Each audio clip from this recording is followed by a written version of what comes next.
ഞാൻ സഞ്ജുവിനെ ഒരുപാട് സ്നേഹിക്കുന്ന വ്യക്തിയാണ്. സഞ്ജുവിൻ്റെ കളി കാണാൻ എനിക്ക് ഭയങ്കര ഇഷ്ടമാണ്. അതൊരു മലയാളി ആയതൊന്നും മാത്രമല്ല, അദ്ദേഹത്തിൻ്റെ കളി കാണാൻ അഴക് തന്നെയാണ്. അദ്ദേഹത്തിൻ്റെ സ്ട്രോക്ക് മേക്കിംഗ് ആണെങ്കിലും അദ്ദേഹത്തിൻ്റെ കവർ ഡ്രൈവ് ആണെങ്കിലും ഹാർഡ് ഹിറ്റിങ്ങും ടെക്നിക്ക് ഒരുപാട് ഉള്ളൊരു കളിക്കാർ ഈ ലോകത്ത് വളരെ റെയറാണ്. ഹാരി ബ്രൂക്ക് പോലുള്ള പ്ലേയേഴ്സൊക്കെ ഹാർഡ് ഹിറ്റ് ചെയ്യാൻ, അതുപോലെ തന്നെ അടുത്ത ബോളിൽ കവർ ഡ്രൈവ് കളിക്കാനൊക്കെ ഉള്ള ഒരു വ്യക്തികളാണ്. അതുപോലെ തന്നെ കേപ്പബിൾ ആണ് സഞ്ജു സാംസൺ. പക്ഷേ ഇന്നലെ സിംബാബ്വേക്കെതിരായ മത്സരത്തിന് ശേഷം ഉള്ള ഒരു ഡിബേറ്റാണ് അദ്ദേഹത്തിൻ്റെ ഫുൾ പൊട്ടൻഷ്യൽ തന്നോ.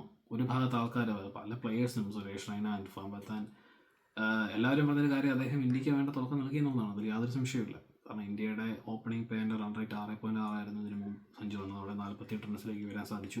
പിന്നീട് അത് ഉണ്ടാക്കി ഗുണമെന്നുള്ളതെല്ലാം കണ്ടതാണ്. പക്ഷേ ഇപ്പോഴും മറുഭാഗത്ത് അത് സഞ്ജുവിനെ സ്നേഹിതരടക്കം പറഞ്ഞ ഒരു കാര്യം, കുറച്ചും കൂടി 15 റൺസോടെ എടുത്തിരുന്നെങ്കിൽ നല്ലതായിരുന്നു എന്നുള്ളതാണ്. അത് സത്യമാണ്. 25 റണ്ണിൻ്റെ ഒരു മുതലല്ല സഞ്ജു ഒരു 70-80 റണ്ണിൻ്റെ മുതലാണ്. പക്ഷേ അത് അദ്ദേഹം കൂടി ശ്രമിക്കണം. കുറച്ച് സമയം കൂടി ഒന്ന് ക്രീസിൽ ചെലവഴിച്ചാൽ അദ്ദേഹത്തിനും കൂടി പറ്റുന്ന കേസ് ഇതൊക്കെ ഉള്ളൂ. പവർ പ്ലേക്ക് ശേഷം ഇന്നലെ 2 ഓഫ് സ്പിന്നർമാരാണ് അഭിഷേകിനും ഇഷാനെതിരെയും പന്ത് വരുന്നത്. അവിടെ സഞ്ജു ഉണ്ടായിരുന്നു എന്നുണ്ടെങ്കിൽ ഇന്നലത്തെ ആ വിക്കറ്റ് നല്ലൊരു വിക്കറ്റായിരുന്നു. ഇന്നത്തെ സഞ്ജുവിന് കുറച്ചും കൂടി സിക്സുകൾ അടിച്ച് കൂട്ടാമായിരുന്നു. പക്ഷേ സുനിൽ ഗവാസ്കർ പറഞ്ഞതുപോലെ സഞ്ജു സെയിം പാറ്റേണിൽ പിന്നെ ഔട്ടാകുന്നത് സത്യത്തിൽ നിരാശ നൽകുന്നുണ്ട്. പക്ഷെ എന്നിരുന്നാലും സന്തോഷം, സഞ്ജു തരക്കേടില്ലാത്തൊരു ഇന്നിങ്സ് കാഴ്ചവെച്ചു. 10 റൺസിനൊന്നും ഔട്ടായില്ലല്ലോ എന്നുള്ളൊരു സന്തോഷമുണ്ട്. പക്ഷേ വെസ്റ്റ് ഇൻഡീസിനെതിരായ മത്സരത്തിൽ സഞ്ജു ഒരു വലിയ ഇന്നിങ്സ് കാഴ്ചവെച്ചേ പറ്റും. അത് ഇന്ത്യക്ക് വേണ്ടി മാത്രമല്ല, സഞ്ജുവിനെ സ്നേഹിക്കുന്ന ഒരുപാട് പേർക്ക് വേണ്ടി കൂടിയാണ്. ശരിയാണ്, സപ്പോർട്ട് ഈസ് റിയലി ഇമ്പോർട്ടൻറ്റ്. സഞ്ജുവിനെ സംബന്ധിച്ചോളം ഒരുപാട് സപ്പോർട്ട് വേണ്ട ഒരു സമയമാണ്. അദ്ദേഹം വേൾഡ് കപ്പിന് പ്രൈം വിക്കറ്റ് കീപ്പറായിട്ട് വരുന്നു, പിന്നീട് സ്ഥാനം ഒഴിയേണ്ടി വരുന്നു. അദ്ദേഹം പിന്നീട് നമീബിയക്കെതിരെ മത്സരിക്കുന്നു, പിന്നെയും പോകുന്നു, പിന്നെയും വരുന്നു. Support is really important.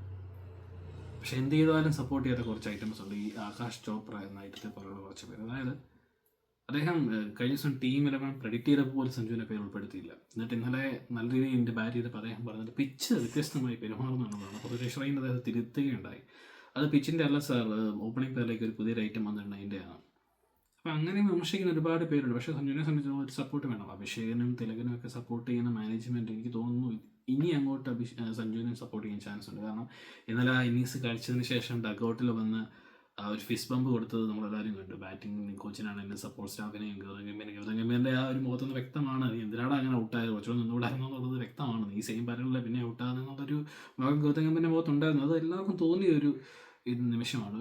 ഒരു 40 റൺ 45 റൺ. പക്ഷേ വെസ്റ്റ് ഇൻഡീസിനെതിരെ സഞ്ജു ഒരു 50 അടിച്ചേ പറ്റും.